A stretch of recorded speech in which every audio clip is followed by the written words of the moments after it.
Afternoon to you all. Is highlighted by Tariro. Our conversation for this panel is going to talk about beyond the degree, that is designing Zimbabwe's resilient workforce by fusing corporate demand, street skills, and social inclusion.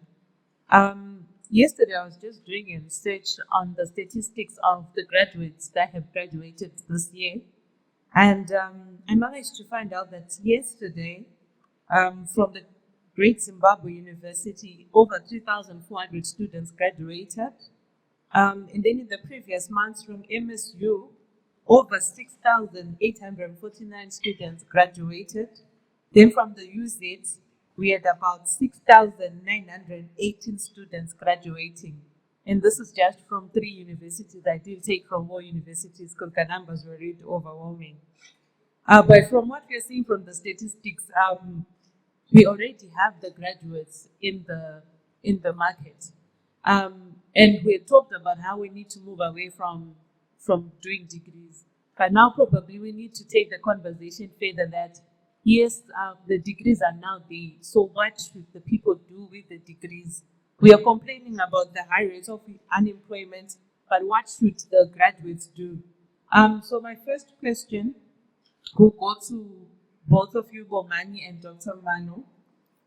In one word, what is the single biggest skill you believe is missing in the average fresh graduates today? I can start with you, though. Oh, thank you. Critical thinking. Okay, thank you. Over to you, Mother. Bongai. One N. Bongai. Yes, thank you. Reneth. Maskati, Salburani, good afternoon. Single biggest thing, ambition. Thank you. Petronella, you just joined us. So the question was, in one word, what is the single biggest skill you believe is missing in the average fresh graduates today? Okay, it's because you're asking for one. I can think of many, but because you're asking for one, I'll say innovation. I would say most graduates are missing that innovative mindset. Why I say so? You find that a lot of employers will complain and say, yes, they do have theory, but they don't have practice. Sometimes they do get the employment, sometimes they don't. But when they don't get the employment, it's what they then do, or rather what they don't do. They fail to innovate. So as long as we have graduates who are able to innovate, we can now talk about creation of jobs. We can now talk about moving forward with a creator mindset and not an employee type of mindset. Yeah. Okay, thank you so much. I think now we can delve deeper into those gaps. So also starting with you, Doug. Your sector needs both technical and soft skills. Is the primary cost to your business a lack of technical knowledge or the soft skills deficit? And if you could fix one, which one would it be? Both. When you are hiring a graduate or a worker, you're really looking for a package. That's why you have an interview panelist with the different skill sets. They are trying to see where they will be fit. So we look at multiple competencies. That also includes soft skills, right? Because increasingly what we are asking a new recruit to do is come to a place like this with a presentation and present in a presentable way, effective way. Over and above that, we are a very data-driven organization in agriculture. We harvest quite a lot of stats. We need somebody who is very knowledgeable about statistics, about AI, about modeling. So those hard skills are still very important. And to give credit to the universities here, the students are coming pretty packed on the technical side. They are just lacking a lot more in confidence of actually utilizing the technical skills that they acquired at the university. They were acquired in the wrong manner. They were never applied to a problem in real life. So you really have to bring them out of their comfort zone to present the analytics that they got an A in a situation where they're now applying it to solve a problem at work. And then be confident enough to go and talk to the permanent secretary and say, this is what we are seeing. You see, that's the difference. I think we need more confident, more competent and confident young graduates who will be able to hold a conversation.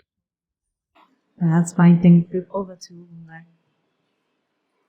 So I suppose my business is very different in that soft skills are the cornerstone of what we do.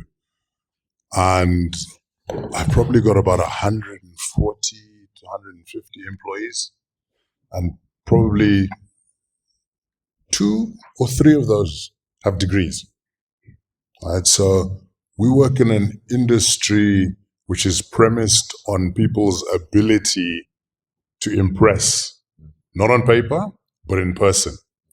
So the ability to impress in person is a huge, huge thing.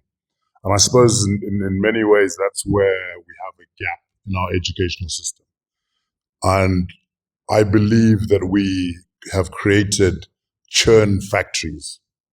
You know, we are pushing out tens of thousands of students every year. And, you know, it breaks my heart sometimes when I see HE going and capping students. And I say, look at all of those smiling future unemployed people.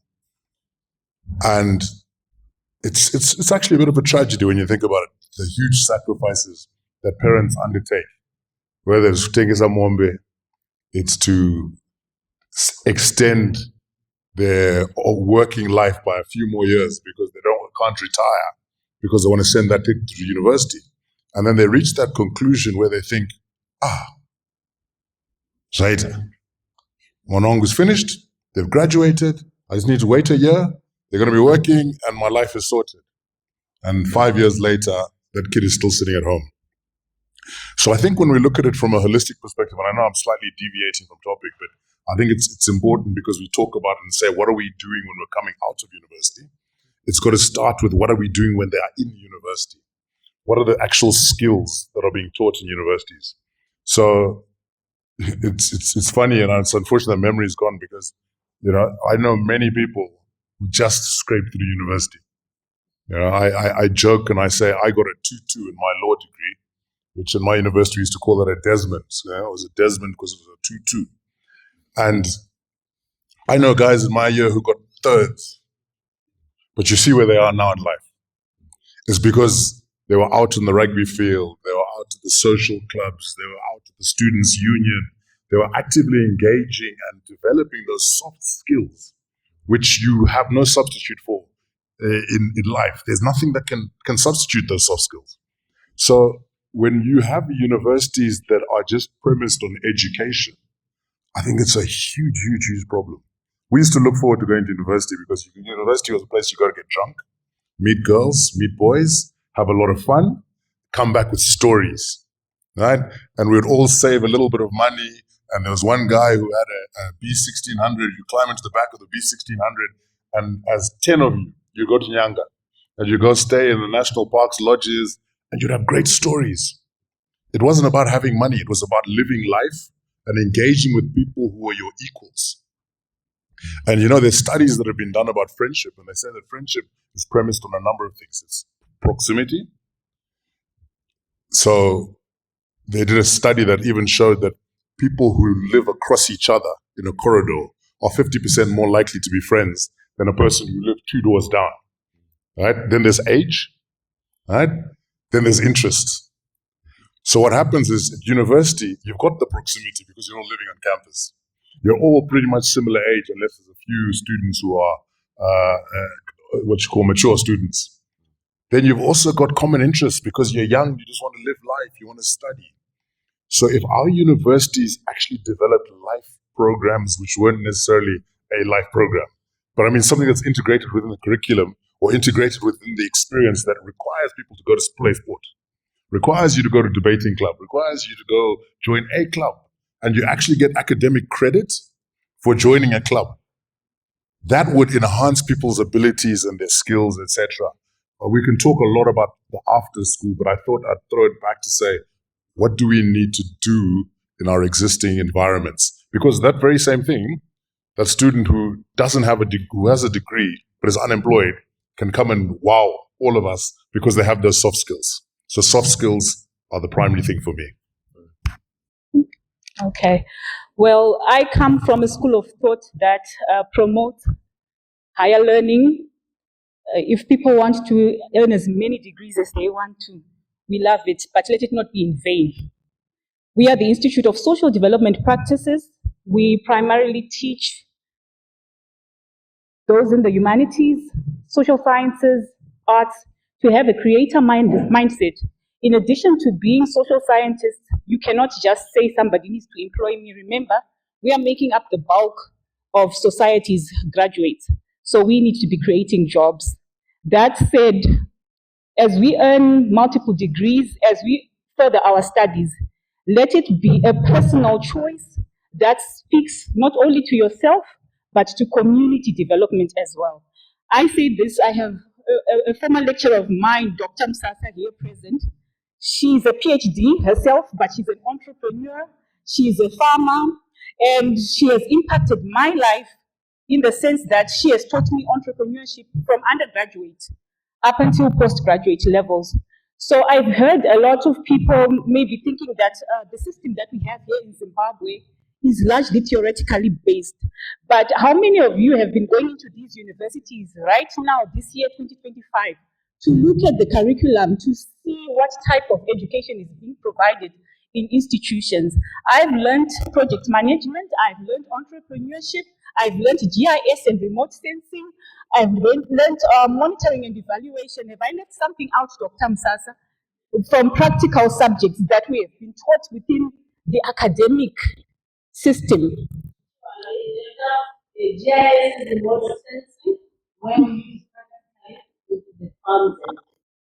Yes, so I'm saying it becomes a choice at the end of the day for somebody to then say, this degree is not useful to me. I'm a development studies graduate myself from undergrad to postgrad, but it has not stopped me from creating employment. It has not stopped me from ensuring that students have got that mindset to say, you know what, we have aid that has been taken away from Africa. We are now empowered to create our own NGOs. We should not be crying to say NGOs have left when we are there to actually create something. This is an advantage, it's an opportunity. Yeah. Okay. Thank you so much, Petronella. I think, like was highlighted by Bongai, that now when I asked the question of the one soft skill that's missing, and he said ambition, I think it goes back to what you're saying, that that ambition is lacking. You could actually be one in hundreds of the people that have ambition. But as the private sector is saying, we want people that have ambition that can be able to take that degree into something else.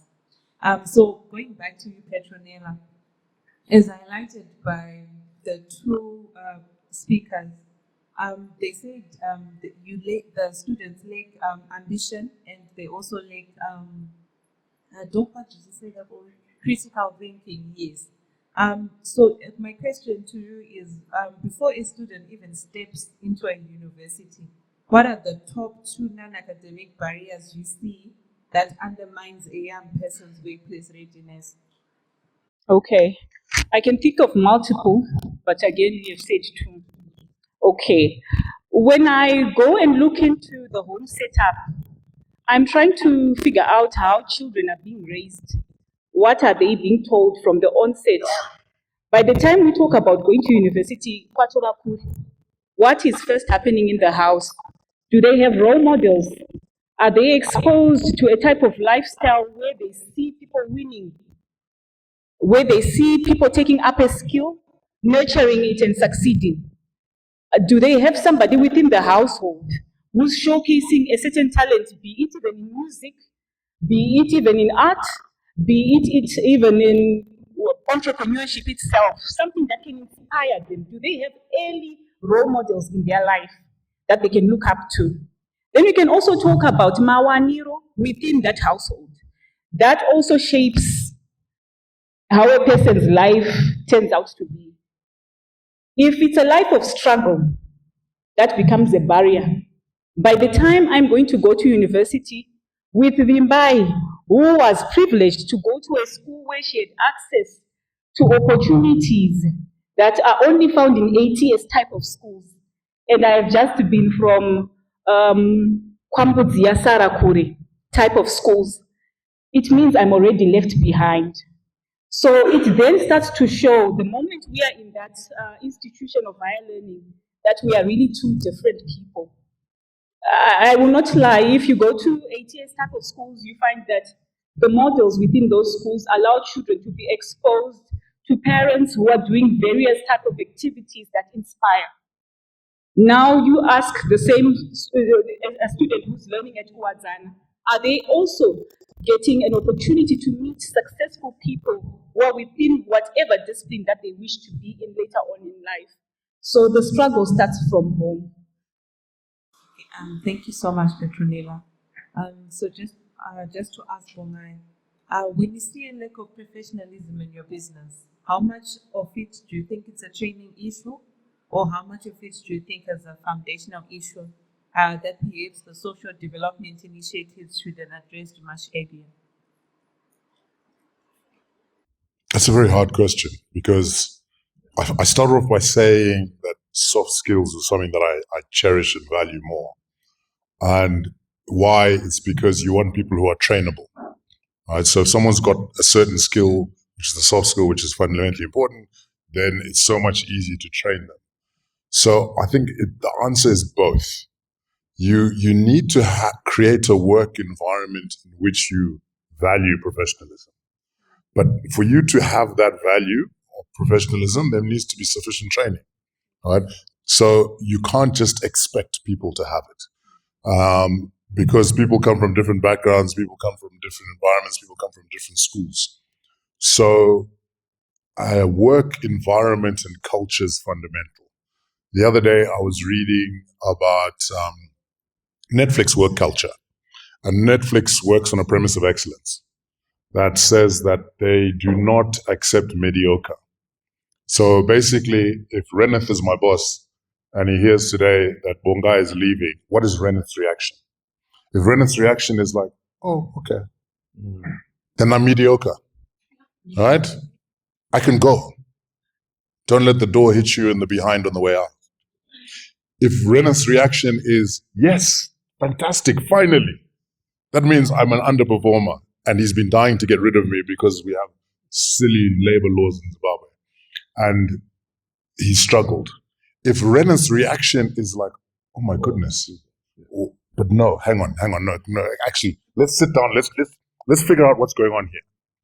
That's the culture that you want to engender in your organization. Because what it then means is that I'm an outstanding performer, then I have that expectation on all the other performers in the organization. And so Netflix then went on and extended it. So there's no leave. If you don't want to show up to work for 3 months, you don't have to show up to work for 3 months. But they know, because of the very nature of the people that they've got in their system, there's no individual that's not going to show up at work for 3 months. Or if he doesn't show up for 3 months and he's done 6 months worth of work in advance, and he has the capacity and the ability to do it. So it starts with the culture within which you engender within your organization, and that's the fundamental platform. So assume that people know nothing, because the individuals will have different training, but assume they know nothing. And some will then adapt more quickly and more readily because of their own natural base that they have, and others might struggle. But I think fundamentally it's upon the organization to create the environment for professional excellence, if that is the culture which they are pursuing. Thank you so much for your response. Now we'll move on to our next segment, where we want to talk about building the bridge. We want to talk about the solutions and how we can share the responsibility.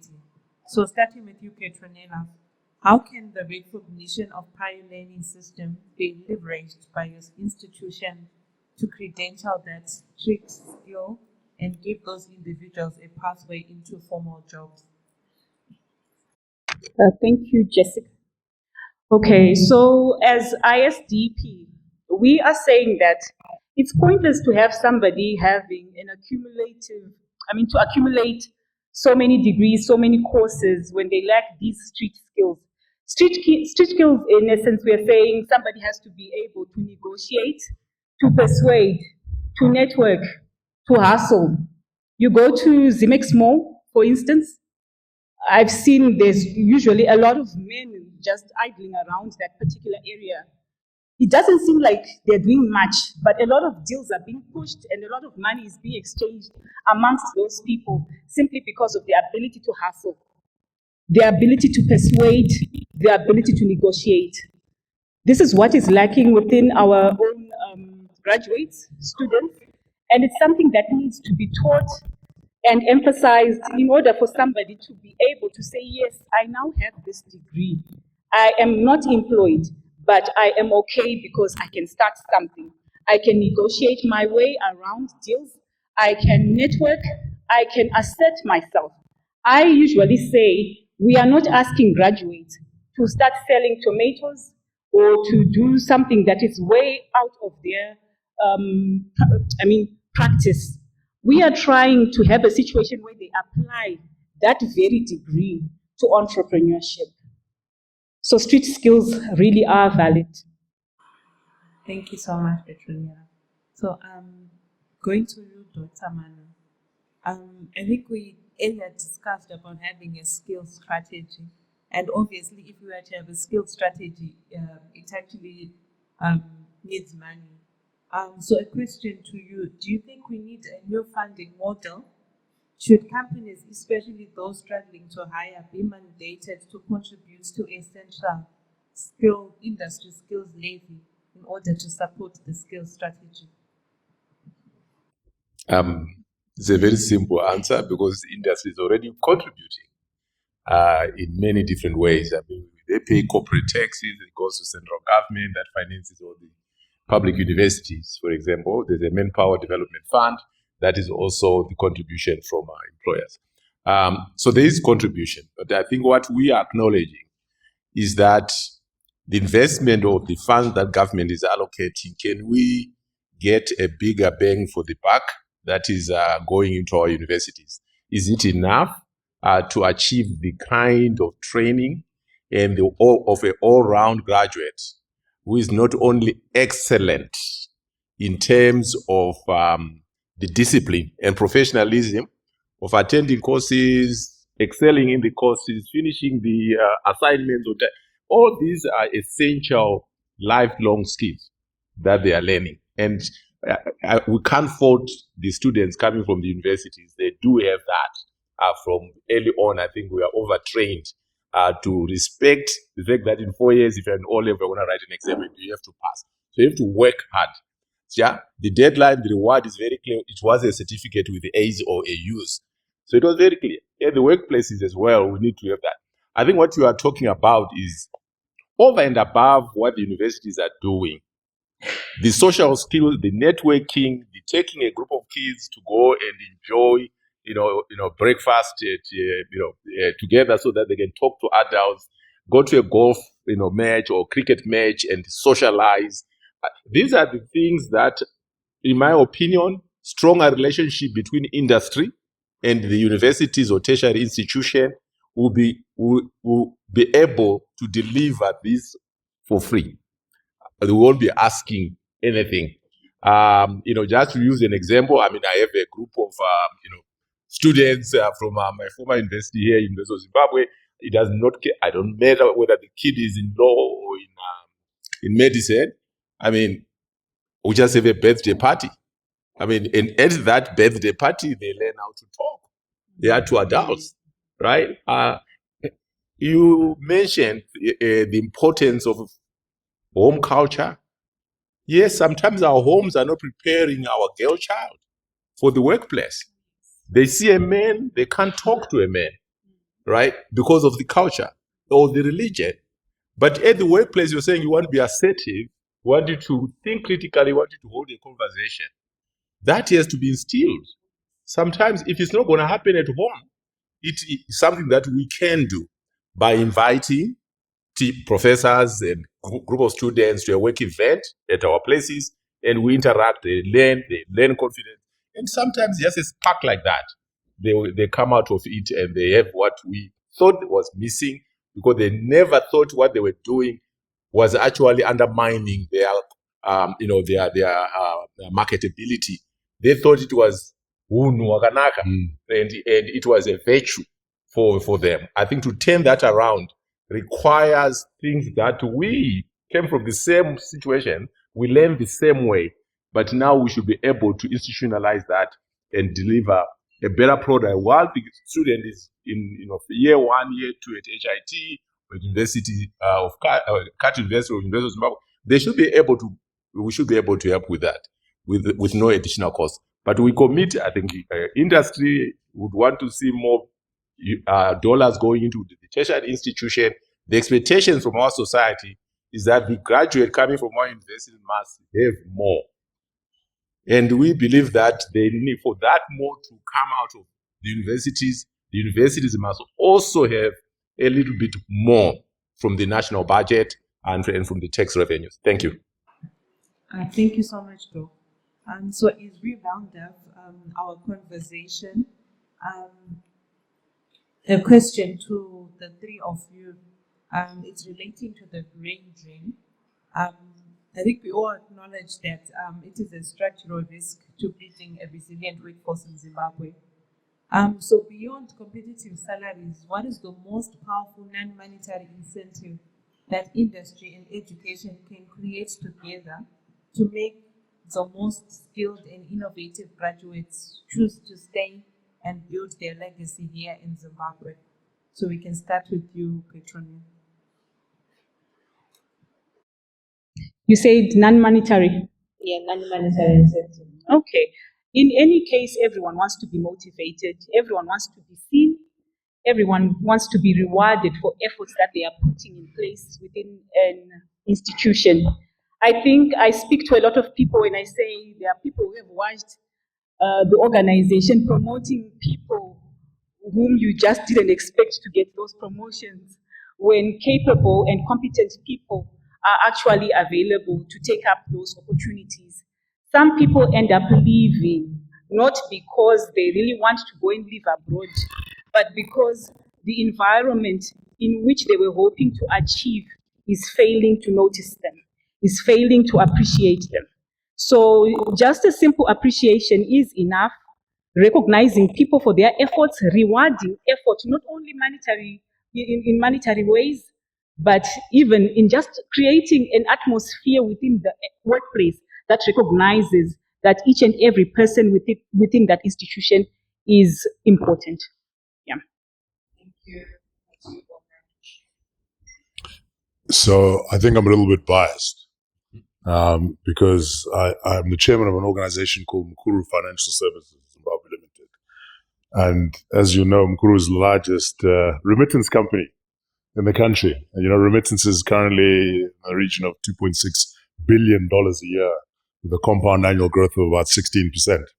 So I actually see no problem with the so-called brain drain.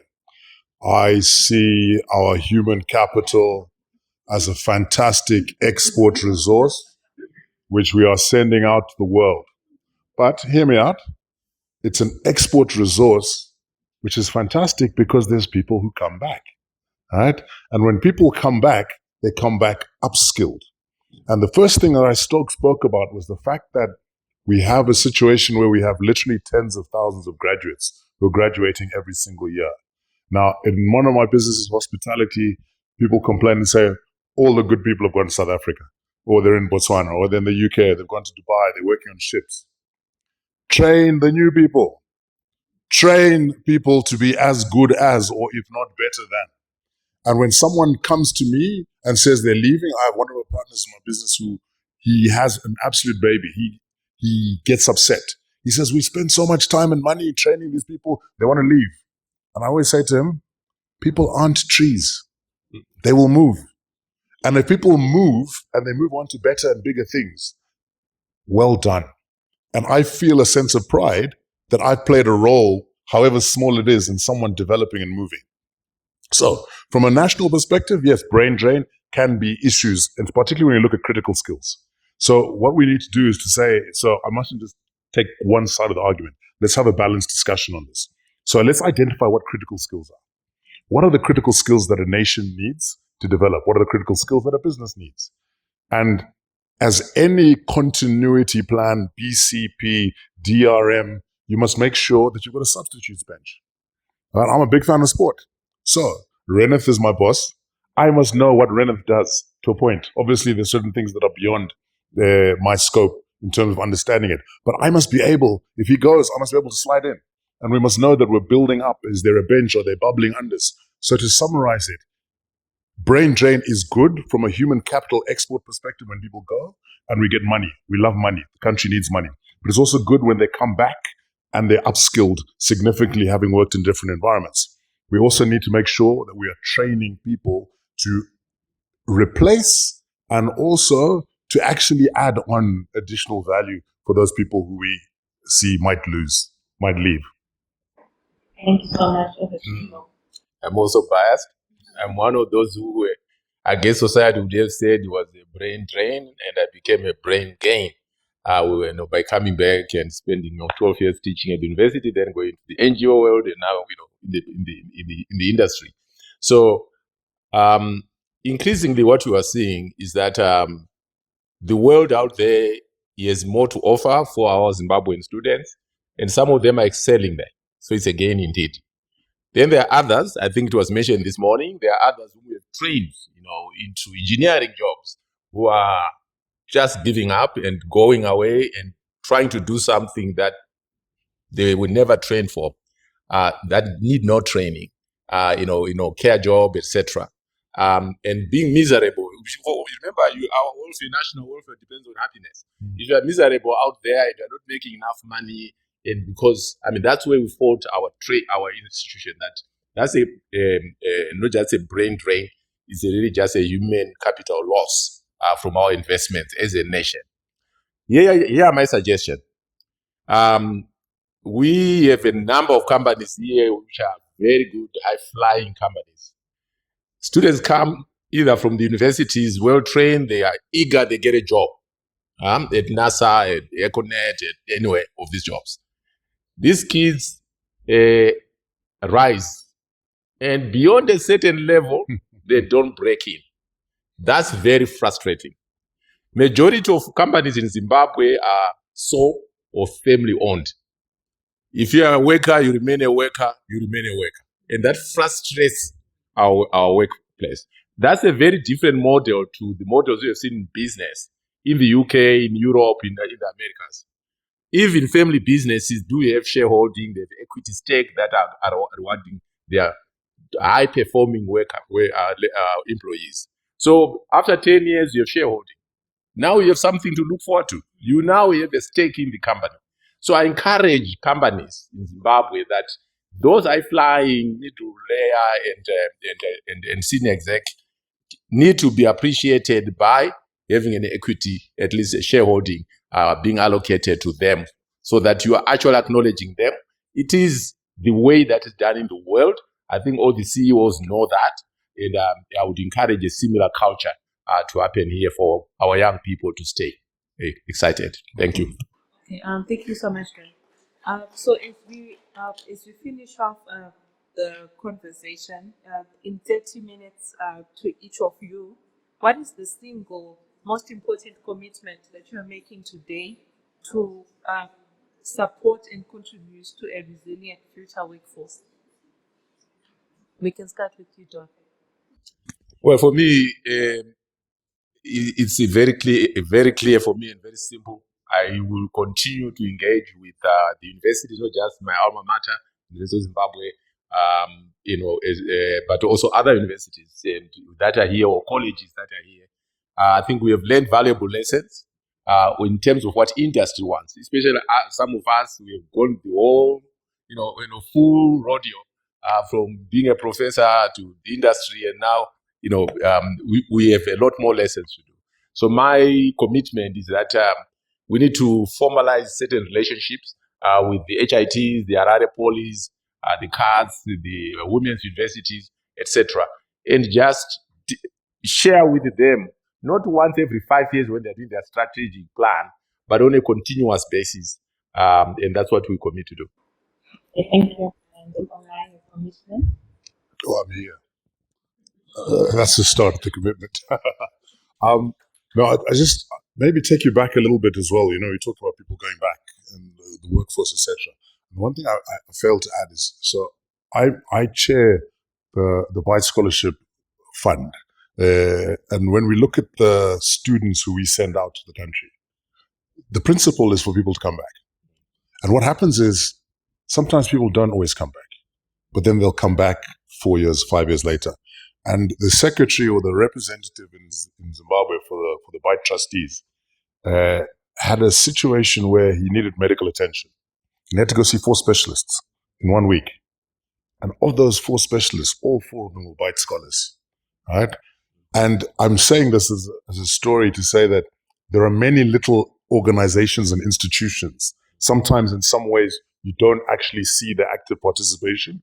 But what is happening is there is a big desire for people to actively participate in making Zimbabweans better.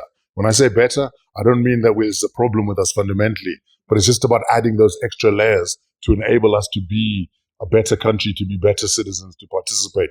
So I think what we need to do, if anything, is get to a point where we actually understand who's who in the zoo. You know, have some kind of a matrix and an understanding of different organizations. You know, I used to be very heavily involved in the Boost Fellowship, you know, which was started by my brother. My sister used to run, and my father's chairman. It's like a family, almost like a family charity. And that was fulfilling. That was fantastic.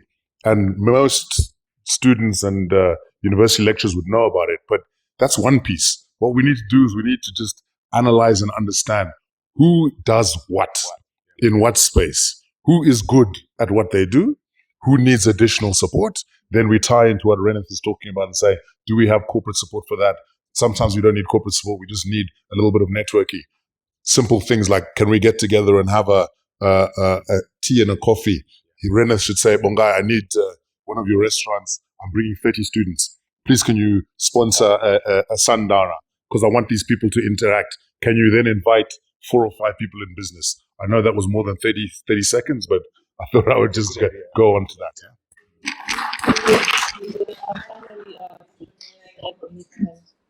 Okay, much as I want to talk about my commitment in particular, I want to find out from Dr. Reneth, does CIDCO have a seat or a chair or anything at UZ where they are supporting agricultural development at the institution? That's good.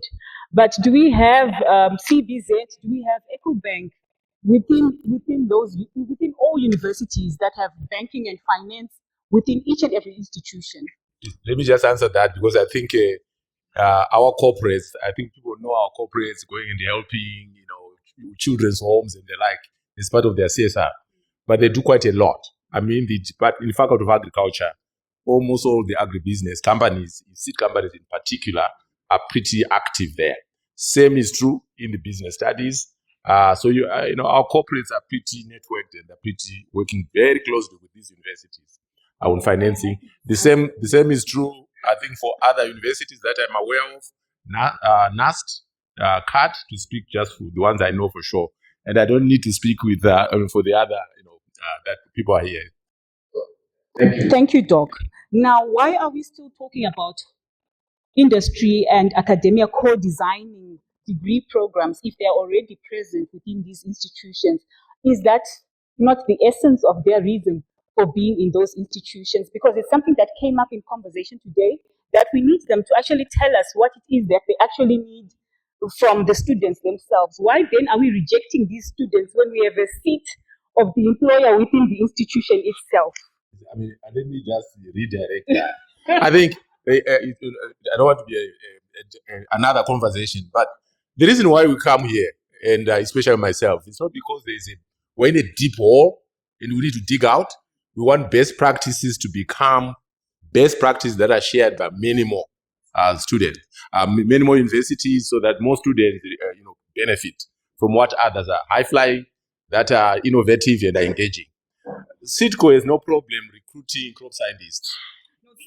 Right. I don't know. I want to use that example. I'm just saying SIDCO has no problem with that. So similarly, some CBZ or banks that work with NAST and other universities where financial engineering and other courses are being taught, there's no problem recruiting there. Where there's a bigger challenge is now when you are looking for the whole gourmet of professionals, young professional trainees who are coming in, who can come from anywhere. I think they normally cite 5 faculties that they can recruit from. I think this is where now we generalize to say the quality of the student coming in who can do more, especially juxtaposed with the ones that we know. I think we have attended the few days and the like. There's a big difference there. I think we need to institutionalize best practice. That's all. All right. So my commitment as ISDP is to continue to preach entrepreneurship, to preach innovation to each and every student who's coming out of a tertiary institution where they feel they have not been adequately equipped enough to start up their own business model in order to create employment. That's what we continue to stand for as ISDP. That's my commitment.